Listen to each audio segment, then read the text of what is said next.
Halo guys, kembali lagi di channel HP Bay. Oke, langsung aja di video kali ini aku mau bikin video simple aja, cerita ngobrol sama kalian sedikit ngebahas soal Sony Xperia X Compact. Apakah HP ini masih worth it buat kita beli, buat kita pakai di tahun 2022? Dan menurut aku banget, HP ini jujur aja masih worth it buat dibeli, dipakai di tahun 2022. Ada 4 alasan. Tapi sebelum aku cerita ke alasannya, aku mau nanya dulu nih sama kalian. Kalau kalian punya budget 600 atau 700 ribu, kalian itu mending beli HP baru. Nggak tahu HP baru apa di harga segitu, kalau menurut aku. Atau kalian mending beli HP second-second bekas resmi, misalnya kayak merek Oppo, Samsung, atau Vivo. Ya pokoknya bekas resmi lah yang keluaran lama juga. Atau mending kalian beli HP limbah Jepang kayak Sony Xperia X Compact ini. Ya, karena Sony Xperia X Compact ini harganya sekarang juga di kisaran 500 sampai 700 ribuan aja untuk kondisi terbaik di 700 ribuan.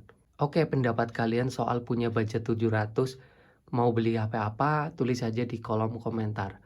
Oke, langsung aja aku akan ngebahas alasan pertama kenapa Sony Xperia X Compact ini masih worth it adalah dari segi desain dan body. Jujur aja dari segi desain ini cakep sih, punya budget pas-pasan tapi bisa beli HP Sony Xperia. Dari segi desainnya menurut aku masih berkarakter banget, khas Sony Xperia banget, desain kotak tegas. Terus kalau ngomongin ukuran ini juga masih oke buat kalian yang pecinta HP compact atau kalian yang pengen ngerasain punya HP compact. Soalnya di akhir-akhir tahun sekarang HP kecil itu hampir punah guys. HP sekarang itu ukurannya di atas 6 inch, bahkan udah mulai ke 7 inch ya, 6,5 inch lebih lah rata-rata, dan itu gede banget. Jadi adanya S Compact ini bisa jadi alternatif buat kalian yang pengen punya HP enak dibawa kemana-mana, terus dipakai sambil tiduran enak, masuk kantong juga masuk. Ini enak banget sih. Pemakaian satu jari juga satu tangan enak banget. Jadi HP ini bisa jadi alternatif beneran. Dan buat kalian yang punya dua HP, ini cocok banget buat jadiin HP kedua atau buat dijadikan HP pertama. Kayak gitu, ini bagus banget. Soalnya ukurannya bener-bener friendly banget di tangan. Alasan kedua adalah dari segi performa. Mungkin kalian kalau beli HP baru di zaman sekarang dengan harga 700 ribu, nggak tahu itu dapat spek kayak apa menurut aku. Soalnya brand-brand HP sekarang yang gede di Indonesia, kalau bikin HP super kentangnya rata-rata juga masih di 1 juta lebih lah. Dan itu speknya juga bisa dibilang kentang. Tapi di HP ini performanya masih enak banget, pakai chipset Snapdragon kelas menengah 650 dengan RAM 3 GB, internal 32 GB. Kalian bisa melihat untuk performanya nih. Tek, tek, tek, tek, tek, tek, tek. Udah mulus nih, termasuk gesit ya. Dan kalian bisa melihat nih performanya, buka Instagram kayak gini. Ya pokoknya HP ini menurut aku masih masih enak banget, masih gesit buat yang namanya sosial media atau kayak multitasking kayak gitu. Buat buka tutup aplikasi, HP ini bisa dibilang ya masih enak lah, nggak kayak lemot kayak gitu, nggak sama sekali. Aku pakai HP ini buat HP kedua sekarang, nggak ada keluhan soal performa. Jadi masih enak banget performanya menurut aku. Kalau dibandingkan dengan HP zaman sekarang mirip-mirip di rentan angka 2 juta kayak gitulah. Kalau dibandingin HP 1 juta kecil di zaman sekarang masih enak ini dari segi performa. Dan ingat, Snapdragon 650 menurut aku lebih adem dibanding yang namanya Snapdragon 810, 820 kayak di XZ ataupun Sony Xperia Z5. Itu bener-bener nggak enak sih menurut aku. Gampang banget panas, HP-nya demam kayak gitu. Tapi di sini udah nggak seperti itu. Ini enak sih HP-nya dipakai. Performanya nyaman, nggak terlalu demaman banget kayak gitu. Selanjutnya alasan ketiga adalah dari segi kualitas layar. Ya aku jujur aja kurang tahu kalau kalian mau cari HP dengan layar nyaman tapi dengan budget ratusan ribu bisa dapat layar seperti ini. Nggak tahu di merek apa, nggak ada mungkin. Mengingat di Sony Xperia X Compact ini layar masih enak banget nih, kalian bisa melihat nih, bener-bener dipandang, view angle-nya, sudut pandangnya ini kalau dilihat dari serong-serong sama sekali nggak berkurang guys. Dari ketajamannya hampir bisa dibilang vivid lah. Layarnya berkualitas dari segi kontras, view angle, sampai yang namanya brightness kecerahannya juga ini termasuk terang. Bahkan kalau disandingin dengan Google Pixel 3 nih kalah si Pixel 3 guys, punya aku nih. Kayak kurang terang sih, kelemahan Pixel 3 emang. Ya kayak gini nih, kayak gitulah. Jadi S Compact ini layarnya masih bisa dibilang enak dari segi kualitas, kayak gitu. Oke, selanjutnya yang keempat, yang terakhir adalah dari segi kamera. Nah, ini juga sebuah keuntungan tersendiri. Punya budget ratusan ribu, 700, kalau kalian mengharapkan kamera agak bagusan, hampir mustahil sih menurut aku, kecuali beli HP colongan kayak gitu. Oke, di sini kameranya cuman satu biji ya, 23 megapiksel, memang untuk resolusi cukup tinggi. Cuman paling kalahnya pada bagian yang namanya fitur ya, karena cuma satu biji jadi nggak bisa potret, nggak bisa bokeh, nggak bisa makro-makron kayak gitu nggak bisa. Tapi ingat ini bicara budget yang terbatas, dan untuk kameranya masih bisa mumpuni lah buat sekedar potret-potret, tapi dengan catatan di cahaya yang cerah guys. Baik kamera belakang ataupun kamera depan yang hanya 5 megapiksel menurut aku masih ya enak lah di cahaya yang terang.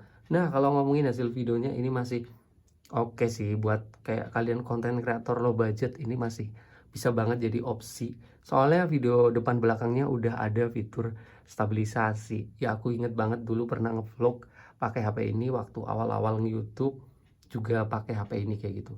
Ya, kamera belakangnya juga bisa fitur stabilisasi, masih ada. Juga bisa rekam yang namanya 60 fps. Dan secara real life kamera videonya ini bagus, stabilisasinya ngebantu banget, nggak guncang-guncang. Ya kalian mungkin nggak bakal dapet perekaman video seperti ini di HP baru zaman sekarang di harga 2 jutaan sekalipun. Menurut aku seperti itu. Dan untuk hasil kameranya kalian bisa nilai aja berikut ini.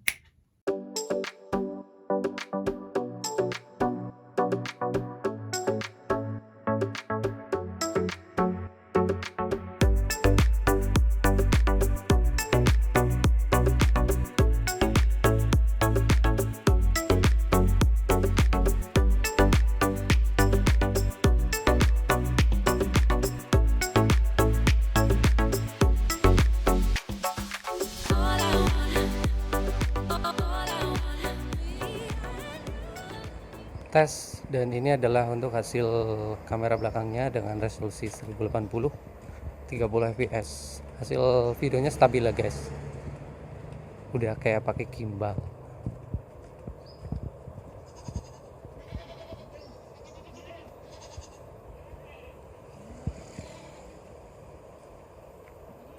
Oke guys, dan ini untuk hasil kamera depannya juga ada fitur stabilisasi. Oke, tes sambil jalan. Hasil videonya cukup stabil, gak guncang-guncang.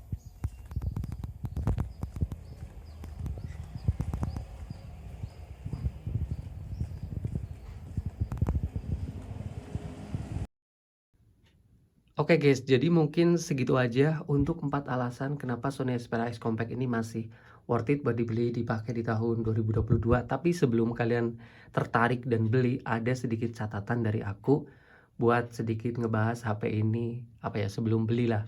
Pertama, jelas ini bukan HP resmi ya. Beda sama statusnya kalau kalian beli bekas tapi keluaran resmi kayak HP Oppo yang jadul-jadulan atau Samsung kayak gitu. Itu emailnya aman guys. Tapi di HP ini ya, sejauh ini aku nggak pernah beli HP beginian yang kedaftar emailnya, bener-bener nggak pernah. Jadi untuk jaringannya agak menakutkan. Misalnya nih, aku sekarang emang jaringan lancar, meskipun HP ini emailnya nggak kedaftar, jaringan muncul, tapi buat jangka panjang nggak tahu apakah bisa kena begal atau enggak. Dan aku juga kayak udah pernah 3 kali kena begal jaringan, HP-nya bener-bener jadi Wi-Fi only kayak gitu. Jadi kalian perlu pinter-pinter ngecek, perlu pinter-pinter nyari seller yang bagus buat komplain kayak gitu sih. Dan ini harus kalian ketahui resiko dari beli HP beginian. Selanjutnya, HP ini layarnya kecil banget, ini butuh adaptasi kalau kalian mau beli HP ini, karena yang namanya layar kecil itu buat ngetik agak susah, nonton video terbatas, main game jelas itu HP ini kayak nggak cocok lah buat main game, kecil banget, gila sih, 4,6 inch. Terus selanjutnya baterainya nggak seawet HP zaman sekarang guys. Jadi buat dipakai harian itu kurang banget kalau yang namanya 1 kali charger. Jadi 2 kali charger lah. Kalau kebutuhan ringan sekedar sosial media chatting dari pagi sampai maghrib-maghrib menurut aku masih cukup. Jadi nambah charger sampai malam kayak gitu. Itu aja sih. Ya mungkin videonya sekian aja. Menurut kalian gimana? Kalian bisa berpendapat di kolom komentar. Kita ketemu lagi di video selanjutnya dan bye. Terima kasih.